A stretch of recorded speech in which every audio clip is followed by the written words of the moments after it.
কি কারণে বিক্ষোভ? এটা অত্যন্ত দুঃখজনক, অত্যন্ত কষ্টদায়ক ব্যাপার। হাওড়ার বাসিন্দা, আমরা তো হাওড়ার মানুষ, আগে মানুষ। হাওড়ার বাসিন্দা সৌমিত্র চট্টোপাধ্যায়, তিনি পেশায় তবলাবাদক। তিনি তবলাবাদকদের শিক্ষা পর্যন্ত দেয়। তিনি কাটিয়ার গেছিলেন, তার স্কুল আছে, সেখান থেকে তিনি ফিরছিলেন। খুব 12 থেকে 15,000 টাকা তার পকেটে ছিল। এই রাতের অন্ধকারে তার টাকা তো ছিনতাই করে দেওয়া হলো, তাকে কুপিয়ে কুপিয়ে কুপিয়ে কুপিয়ে খুন করা হলো।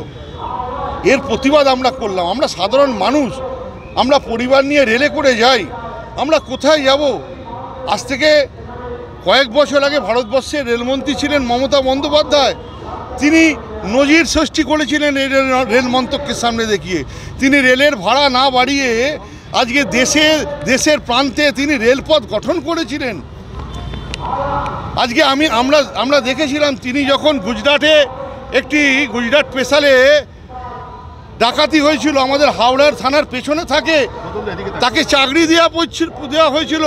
একটি রেলের অফিসার এখনো পর্যন্ত সঞ্জীব চট্টোপাধ্যায়ের বাড়িতে গিয়ে পৌঁছননি। তার তেরোনি পড়ে তার ছেলে কালকে আরপিএফ, কখনো ডিআরএম, কখনো পোস্টমর্টম হলে ঘুরে বেড়াচ্ছে, তাদের একটুও কষ্ট নেই। এত মানবিক, এত অত্যাচারী এরা।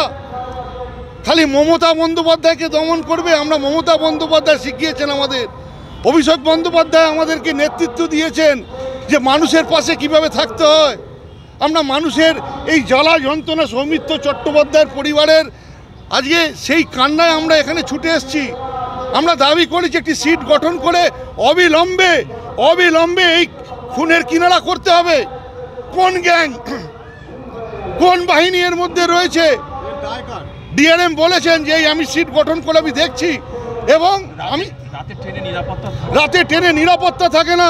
কেবল বড় বড় রেলের অফিসাররা গেলে পরে, কুপে করে গেলে পরে আরপিএফ 3-4টে এই বন্দুকধারী নিয়ে দাঁড়িয়ে থাকে।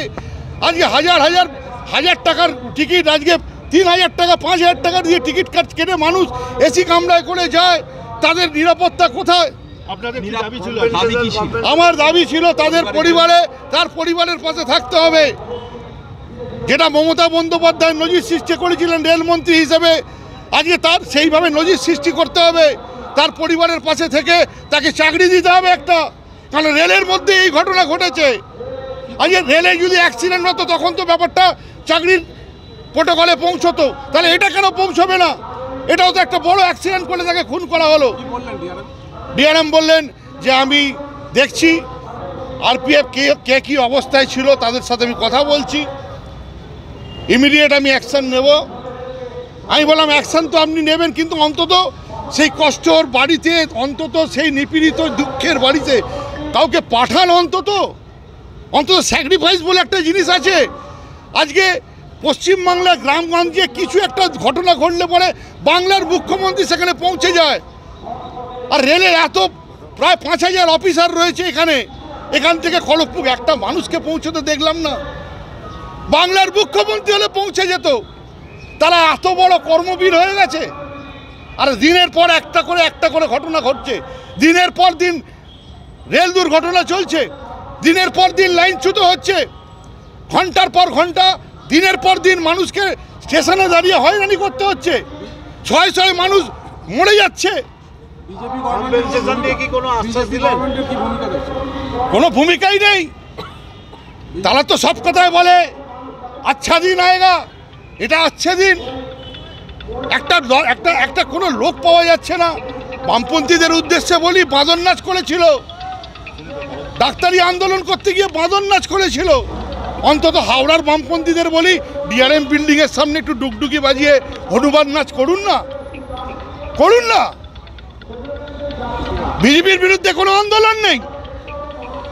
একটা মানুষ, জলজ্যান্ত মানুষ, সেই মানুষটা সংস্কৃতি প্রেমী মানুষ, সেই মানুষটা মারা গেল, বিজেপির বিরুদ্ধে কোনো আন্দোলন নেই। কি মনে হয় আপনাদের দাবি মানা হবে? উনি বলেছেন আমাদেরকে যে আমরা দেখছি, ডিআরএম বলেছেন আমরা দেখছি। এরপর যদি না হয় কিছু, আমরা এর থেকে দলকে জানি আরো বড় বৃহত্তর আন্দোলনে যাব। উনি কথা বলছেন।